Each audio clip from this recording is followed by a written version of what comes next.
వాటికి మంత్రి పొన్నం ప్రభాకర్ మాట్లాడుతున్నారు. లైవ్ చూద్దాం.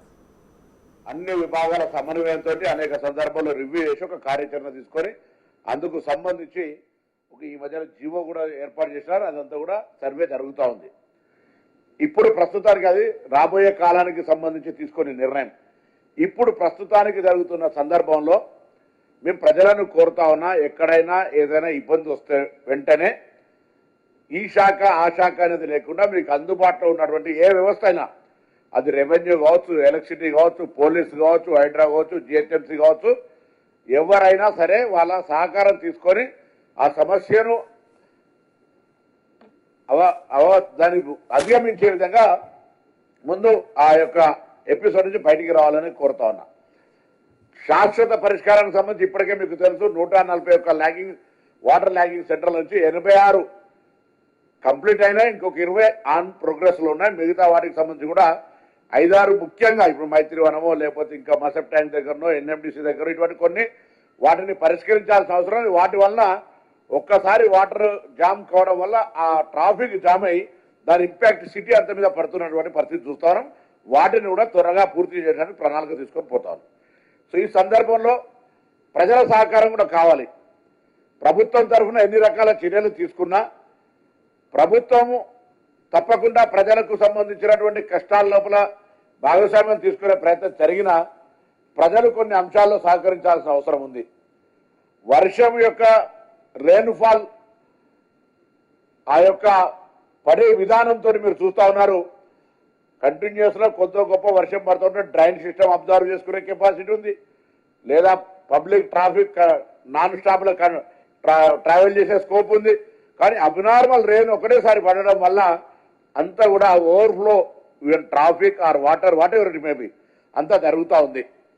అప్పుడు ప్రజలు కొంత ఉన్నటువంటి వాతావరణంలో అంటే చెప్పి వర్షాలే వస్తలు ఈ టైంకి వర్షాలు పడతాయని ఎంత వివరించే ప్రయత్నం జరిగినా కూడా వాళ్ళ విధి నిర్వహణలో వాళ్ళ బాధ్యతల ఆఫీసు అయిపోయే టైంకి ఇంటికి పోయే సందర్భంలో వర్షం పడితే సందర్భంలో ఎక్కువ కనబడుతున్నటువంటి పరిస్థితి.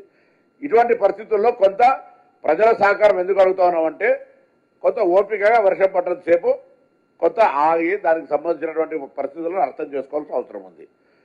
ఇప్పుడు ఇంకా ఎవరైనా వాటర్ బాగా నిలుస్తుంది, డ్రైన్ ప్రాబ్లం అవుతా ఉంది, ప్రజలకు రవాణా సౌకర్యం ఇబ్బంది అవుతుంది అంటే అక్కడ ఏదైనా హర్డీలు అంటే కబ్జా అయ్యో లేకపోతే ప్రభుత్వానికి సంబంధించినటువంటి ఆస్తుల మీద ఇబ్బంది కలిగే వ్యవస్థ నెలకొన్నది. కాబట్టి ఈ యొక్క ప్రకృతి నేచురల్ గా పోకుండా అడ్డం పడి పబ్లిక్ ఇన్కన్వీనియన్స్ అవుతుందంటే ప్రత్యేకించి హైడ్రాకు అధికారాలు ఇచ్చి జిహెచ్ఎంసీ పరిధినే కాకుండా త్రిపుల్ లోపల ఇక్కడ ఓఆర్ఆర్ లోపల వాటి సమస్య పరిష్కరించడానికి ప్రత్యేక అధికారాలతో పాటుగా అన్ని రకాల చర్యలు తీసుకోవడానికి ఒక వ్యవస్థను ఏర్పాటు చేసినాం.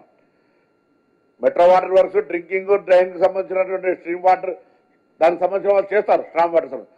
మిగతా జిహెచ్ఎంసీ శానిటేషన్ వాళ్ళు చేస్తారు, ఎలక్ట్రిసిటీ లైటింగ్ ఎక్కడో అక్కడ కోఆర్డినేషన్ చేసిన స్పెసిఫిక్ ఎక్కడైనా పబ్లిక్ ఇన్కన్వీనియన్స్ ఫీల్ అయ్యి దిస్ ఇస్ ద రీజన్ అని చెప్పగలిగితే వెంటనే అక్కడ అది రిజాల్వ్ చేయడానికి హైడ్రా కూడా ఇక్కడ అందుబాటులో ఉంటుంది.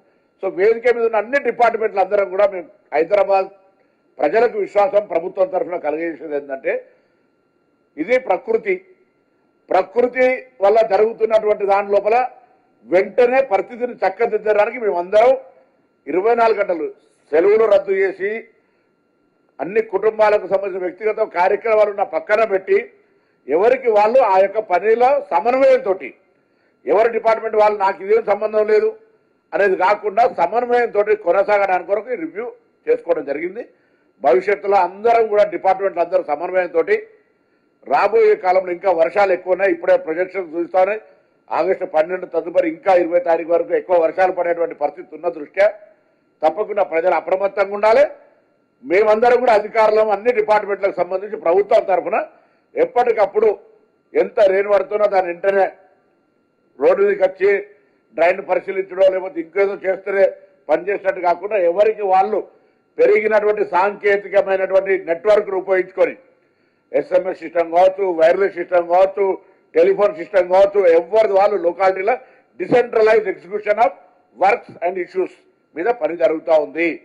అయినా ఇంకా చేయాల్సినటువంటిది ఉంది. ఎందుకంటే ఎక్స్పెక్టేషన్స్ కంటే ఎక్కువ రెయిన్ రావడం వల్ల కొన్ని ఇష్యూస్ వస్తా ఉన్నాయి. ఇష్యూస్ లేవు, హైదరాబాద్ చాలా అద్భుతంగా అన్ని మేనేజ్మెంట్ అవుతున్నాయని మేమేం చెప్తలేం. కానీ గతం కంటే అప్రమత్తంగా ప్రజా సమస్యల పట్ల ఎప్పటికప్పుడు స్పందించే విధానంతో అధికారులందరినీ సమన్వయం చేసే విధంగా మా ప్రభుత్వం, ముఖ్యమంత్రి గారు, మేము యావత్ కేబినెట్ తో పాటుగా గౌరవ మేయర్ గారు కూడా ఎప్పటికప్పుడు ఒక కోఆర్డినేషన్ చేసుకుంటా ఉన్నాం.